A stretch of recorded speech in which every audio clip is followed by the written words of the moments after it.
नमस्कार मित्रों, मैं इंद्र कुक्कड़ और आप देख रहे हैं एमडब्ल्यू न्यूज मुखर वक्ता। जैसा कि आप जानते हैं कि इन दिनों राजस्थान में विधानसभा चुनाव की तैयारियां जोर शोर से चल रही हैं। अनेक विधानसभा की सीटों पर पार्टियों ने अपने अपने कैंडिडेट भी चुन लिए हैं और बात करते हैं आज गंगानगर विधानसभा की। तो यहाँ से कांग्रेस पार्टी की ओर से कोई किसी भी व्यक्ति को टिकट का आवंटन अभी तक किया नहीं गया है। लगातार इंतजार की घड़ियां चल रही हैं और इंतजार करने वाले जो राजनेता हैं वो कहीं ना कहीं इस सोच में है कि आखिर टिकट कब तक बंटेगी और सभी आश्वस्त हैं कि टिकट उन्हें मिलेगी। मिलती किसको है वो बताएगा समय। तो आज हम पहुंचे हैं गंगानगर विधानसभा के एक बहुत ही कांग्रेस पार्टी से जुड़े हुए और समाज के अंदर अपनी एक अलग छवि रखने वाले जितेंद्र मोहन जी कामरा। उनसे जानेंगे उन्हीं के बारे में और किस तरह से वो लोगों के साथ में मिलते हैं और कैसा उनको प्यार मिल रहा है, क्या कहना चाहेंगे। तो कामरा जी, सबसे पहले बहुत बहुत स्वागत है आपका हमारे चैनल में। सभी दर्शकों को मेरा सादर नमस्कार। तो कामरा जी, आप अपने बारे में अपनी जुबानी एक संक्षेप में बताइए अपने बारे में कि आप पार्टी से बहुत पुराने जुड़े हुए हैं। जहां तक मैं जानता हूं लगभग 20 से 25 साल हो गए आपको, शायद थोड़ा सा विस्तार। हाँ कुकर साहब, मैं निसंदेह 25 सालों से कांग्रेस पार्टी से जुड़ा हुआ हूँ और करीब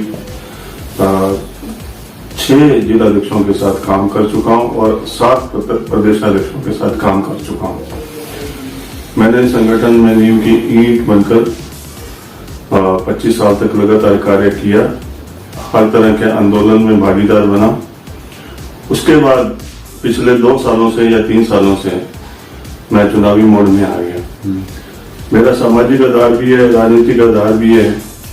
उसके अलावा जो मेरी पारिवारिक पृष्ठभूमि है वो कांग्रेस की स्थापना से कांग्रेस की होने की है। हम लोग डाबा सिरसा से जो माइग्रेट होकर गंगानगर में आए थे, अभी हमारी 4 पीढ़ियां गंगानगर में जो है कांग्रेस, 4 पीढ़ियों से कांग्रेस की सेवा अनवरत जारी है। मेरे परदादा जी वहां पे जो कपड़े के व्यापारी होने के नाते जब आजादी के आंदोलन में कांग्रेस को जो सपोर्ट करना होता था तो बिरला जी के माध्यम से किया करते थे। उसी परंपरा को हम लोग आगे बढ़ाते हैं। कामरा जी, बात करेंगे वर्तमान की। आज की जो कंडीशन है कि अब जैसे पिछले चुनाव की अगर बात करें तो गोड साहब निर्दलीय में भी खड़े हुए और चांडक साहब को कांग्रेस की टिकट मिली और निर्दलीय में खड़े होकर भी जीत गए। आज की कंडीशन में बात करें तो क्या लगता है आपको कि जिस तरह से चुनाव चरम पर चल रहे हैं, मेन तो टिकट को लेके वेटिंग चल रही है, उसके बारे में क्या कहना चाहोगे? देखिए, इस बार मेरी दावेदारी बहुत ज्यादा सशक्त है और टिकट लेट होने का कारण भी यही है कि पार्टी नए चेहरे को लाना चाहती है और इसी सिलसिले में काफी मुझे लगता है अंतिम सूची में गंगानगर का नाम आएगा और मैं आश्वस्त हूँ कि इस बार मुझे सेवा का मौका दिया जाएगा। कमला जी, आज अगर बात करें हम गंगानगर विधानसभा की, ऐसी क्या समस्या है जिसका हल आप करवाने की भरपूर इच्छा रखते हैं? अगर आपको मौका मिलता है तो आप ऐसे क्या काम करवाएंगे जो आपकी प्लानिंग में क्या है? कुकर साहब, जैसे मैंने अपने विजन में स्पष्ट किया हुआ है कि सबसे जो मेन काम जो होना रह गया था, हालांकि जो पिछली बार भी विजन बनाया था गोड साहब ने, उसके अंदर मेरे वाले मुद्दे भी थे, लेकिन मेडिकल कॉलेज वगैरह जो है वो तो हल हो गए।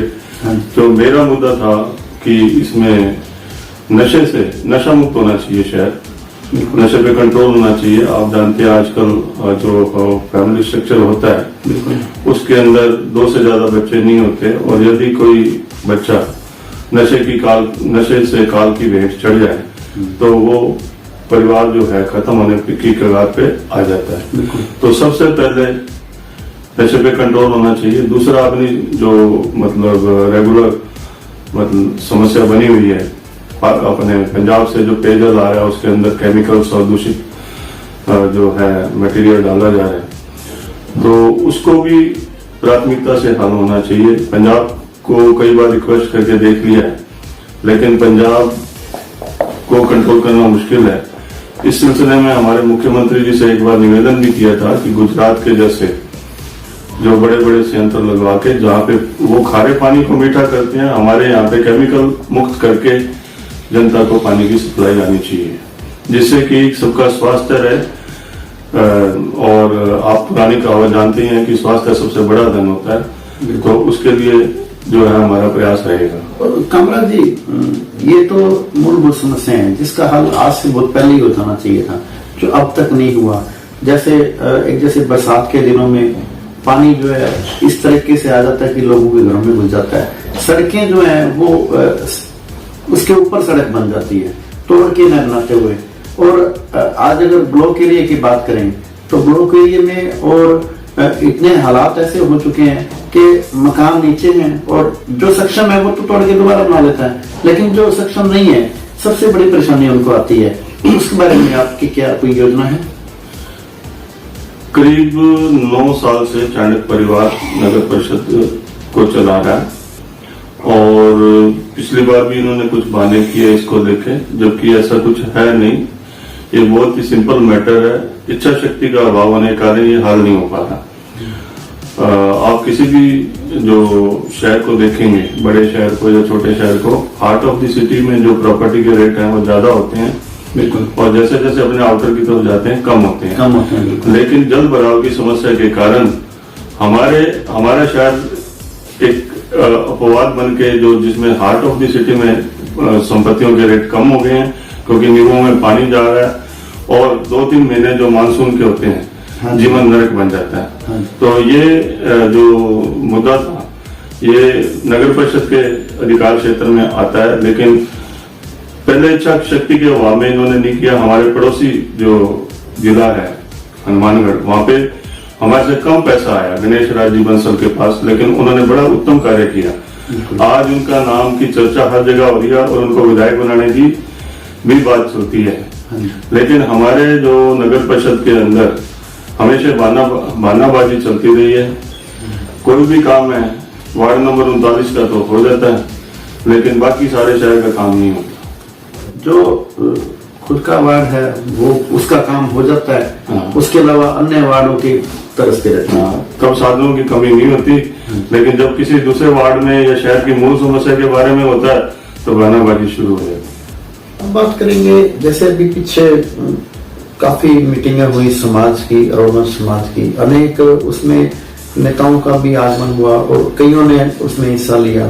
और अब जैसे विनीता जी को जैसे उन्होंने कैंडिडेट बनाया समाज के नाम पे, इस बारे में आप क्या कहना चाहोगे इस मैटर पे?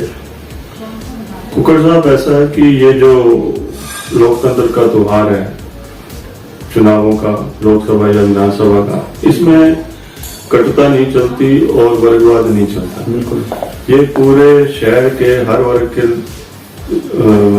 शहरवासी के लिए चुनाव होता है, सिटीजन के लिए। अब मैंने पहले एक इंटरव्यू में भी कहा था कि होली जैसे एक रंग से नहीं खेली जा सकती, उसके लिए सभी रंग होने जरूरी है। बिल्कुल, तो वही बात मैं रिपीट कर रहा हूँ कि इसमें क्या है कि सबकी भागीदारी जरूरी होती है।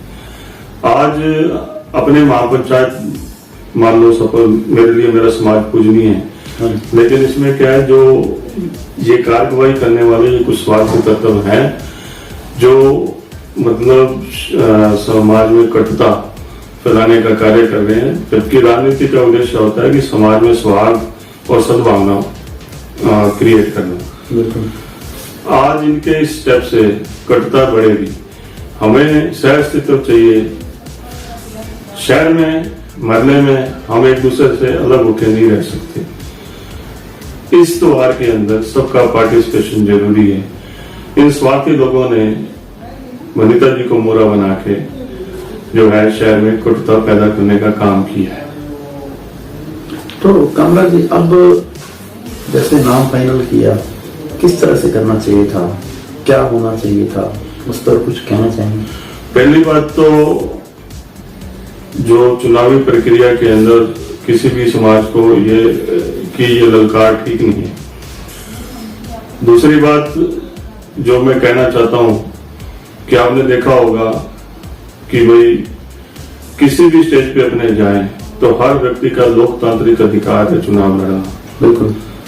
कई बार मेघवाल के सामने मेघवाल आ जाता है, चौधरी के सामने चौधरी आ जाता है। पार्षदी के चुनाव में भी 4 अरोड़ा भी लड़ रहे होते हैं, 4 जाट भी लड़ रहे होते हैं, 4 एससी भी लड़ रहे होते हैं, क्योंकि एससी रिजर्व सीट है तो उसमें 4 एससी लड़ रहे होते हैं। तो इसमें क्या है, ये सबका लोकतांत्रिक अधिकार है। इसमें सबसे जो इन्होंने मतलब जो भी है इनका सूत्रधार जो भी है वो समाज को बांटने के इरादे से काम कर रहा है, जो कि नहीं होना चाहिए। कामरा जी, अब बात करेंगे अपने जो विधानसभा में जो युवा वर्ग है, जैसे बीच में अभी आपने कहा भी था कि आज का जो युवा है वो कहीं ना कहीं भटक गया है, तो उनको वापिस सही करने के लिए उनकी नजरों में आप अपने आप को कैसे आइकन साबित करेंगे? उनको उनके लिए क्या विशेष योजना रहेगी आपकी? देखिए, जो सीनियर लोगों का सारा जीवन तो युवाओं के लिए समर्पित होता है। बिल्कुल। उनको एक नई दिशा देने का ही होता है। आज मैंने जो उनको मतलब जो दिशा दिखा रहा हूँ कि समाज में कटुता नहीं होनी चाहिए, सौहार्द होना चाहिए, मेन तो यही है। सबको मिलजुल कर रहना चाहिए। और इसके अलावा जो समाज के प्रति अपना जो है वो जिम्मेदारी समझते हुए सामाजिक कार्य में भी अपना ध्यान दें, शहर के विकास में भी अपना ध्यान दें। प्रोफेशन हर आदमी का होता है, रोजगार हर आदमी को प्यारा लगता है, कमाई हर आदमी को प्यारी लगती है, लेकिन कुछ समय अपनी दिनचर्या के अंदर समाज और राजनीति के लिए भी होना चाहिए। कामरा जी, जैसे अभी विधानसभा चुनाव की आपने एडवांस में जैसे तैयारियां भी कर रखी है, क्योंकि मैं भी जैसे इस एरिया में रहता हूं, तो आपने क्या तैयारियां कर रखी हैं? जैसे केवल शहरी क्षेत्र ही नहीं बल्कि उसके अलावा 23 ग्राम पंचायतें भी अपनी विधानसभा क्षेत्र में लगती हैं, तो आपकी क्या तैयारी हो चुकी है और क्या बकाया, क्या कहना चाहोगे? कुकर साहब, अपने जो शहर के सभी वार्डों के अंदर अपना करीब 10 से 12 समर्थक परिवार मैंने जोड़े हैं, और उसके बाद जो 5-6 पंचायतें तो शहर के अंदर मिक्स हो चुकी हैं, जो 150 वार्ड बन जाएंगे, उनमें भी आप यूँ मान के चलो कि 15 से 20 घर मैंने अपने समर्थक घर जोड़े हैं। और बाकी रही 17-18 पंचायतों में से करीब 8-9 पंचायतों में मेरी वही जिस वार्ड वाइज के हिसाब से जैसे अपने 10-12 घर जोड़ते हैं, उसी तरह से मैंने सभी पंचायतों के अंदर 15 से 20 घर जोड़े हुए हैं। बाकी जो रह गए हैं वो आगे और जोड़ने के प्रयास चल रहे हैं। ठीक है जी कामरा जी, बहुत बहुत धन्यवाद चैनल में 10 मिनट टाइम देने के लिए। तो ठीक है जी, ये हैं जितेंद्र मोहन जी कामरा और JM कामरा, जो कि गंगानगर विधानसभा में पिछले लंबे समय से कांग्रेस पार्टी के साथ में जुड़कर लगभग 25 साल से इस पार्टी के साथ में जुड़े हुए हैं। आज इनकी डिमांड है कि इनको गंगानगर विधानसभा से सीट से जो है टिकट दी जाए। टिकट मिलती है या नहीं मिलती है वो तो समय बताएगा, और इन्होंने अपने काफ़ी विचार साझे किए हैं और जो इन्होंने काम करवाए हैं, जनता के साथ में जुड़ के रहे हैं, एक वरिष्ठ कार्यकर्ता के रूप में काम कर रहे हैं। तो आगे देखते हैं कि टिकट किसको मिलती है और इनका आगे क्या रहेगा, वो आने वाला समय ही बताएगा। ठीक है जी, MW न्यूज़ मुखर वक्ता में समय देने के लिए बहुत बहुत धन्यवाद।